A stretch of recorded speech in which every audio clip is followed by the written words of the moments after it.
안녕하세요. 어바웃머슬 송치용입니다. 쉽고 간단하게 보는 핵심 근육학. 오늘은 큰원근, 대원근 편 시작하겠습니다.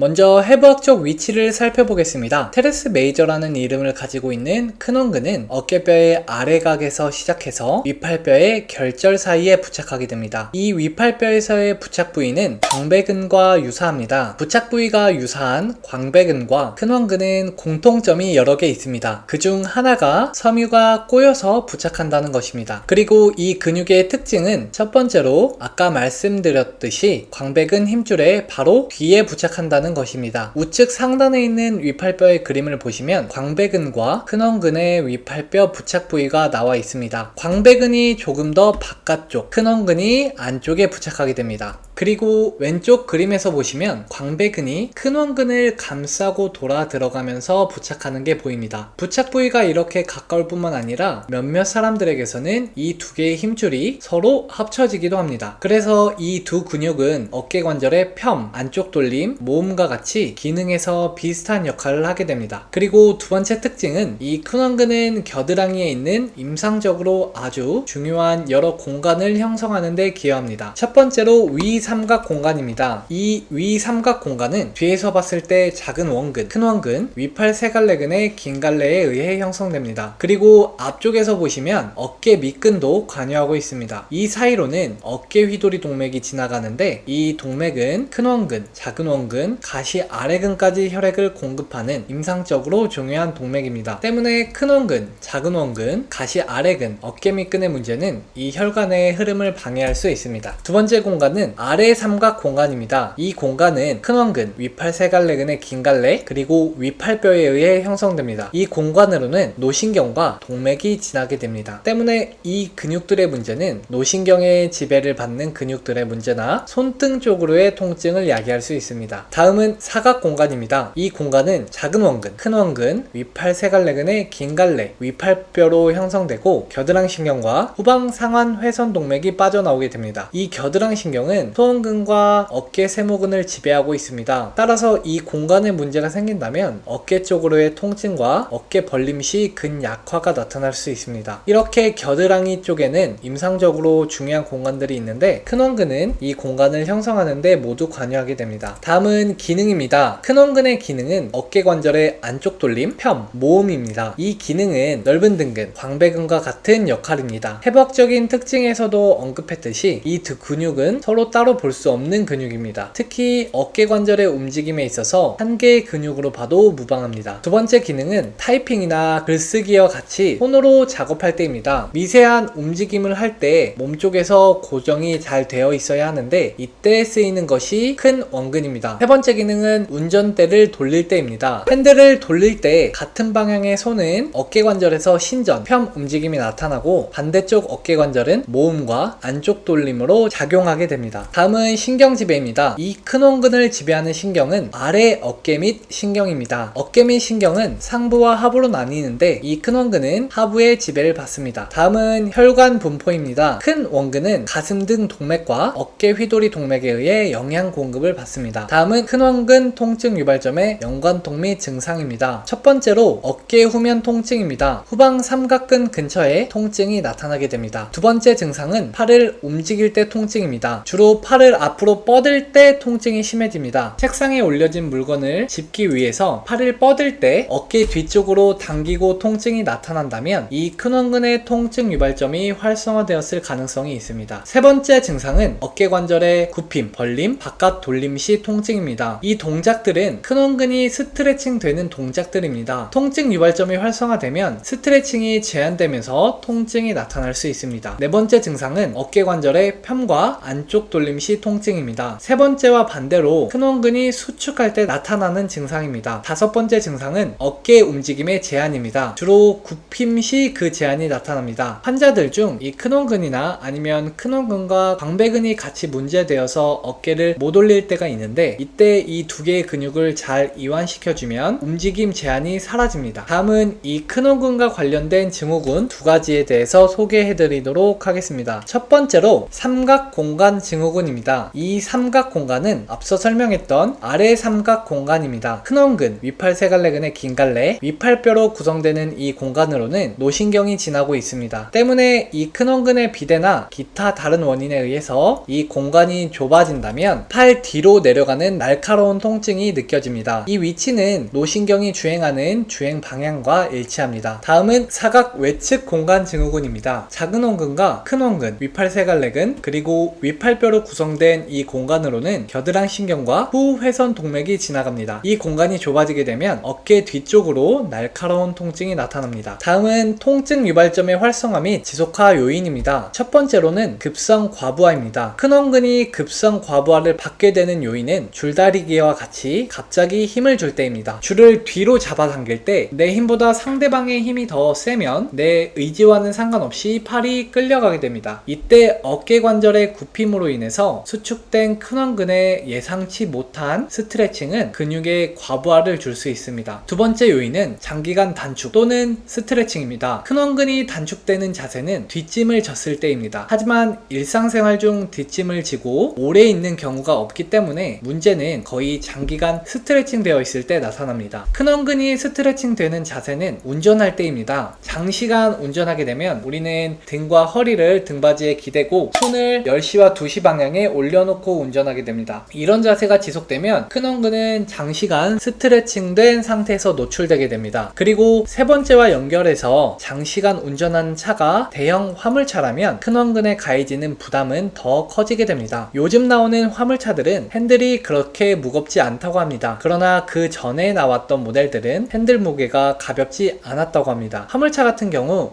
대부분 장시간 운전을 하게 되고 무거운 핸들을 돌리다 보면 이 큰 원근의 통증 유발점이 활성화될 수 있습니다. 스포츠 손상은 어깨 관절의 내회전과 외회전이 많은 테니스나 골프, 공을 던지는 야구나 배구 등에서 나타날 수 있습니다. 지금부터 이 큰 원근을 셀프로 마사지하는 방법을 소개하겠습니다. 먼저 마사지하고자 하는 팔을 들어서 반대쪽 어깨에 올려줍니다. 그리고 겨드랑이가 노출될 수 있게 팔꿈치를 살짝 들어주고 반대손의 엄지를 이용해서 광배근과 이 대원근을 촉진해줍니다. 만약 광배근이나 대원근에 통증 유발점이 활성화되었다면 이 공간을 누를 때 압통을 느낄 수 있을 것입니다. 압통이 느껴지는 부위를 찾았다면 짧게는 8초, 길게는 15초 정도 압박을 해줍니다. 그럼 오늘은 여기까지 하겠습니다. 감사합니다.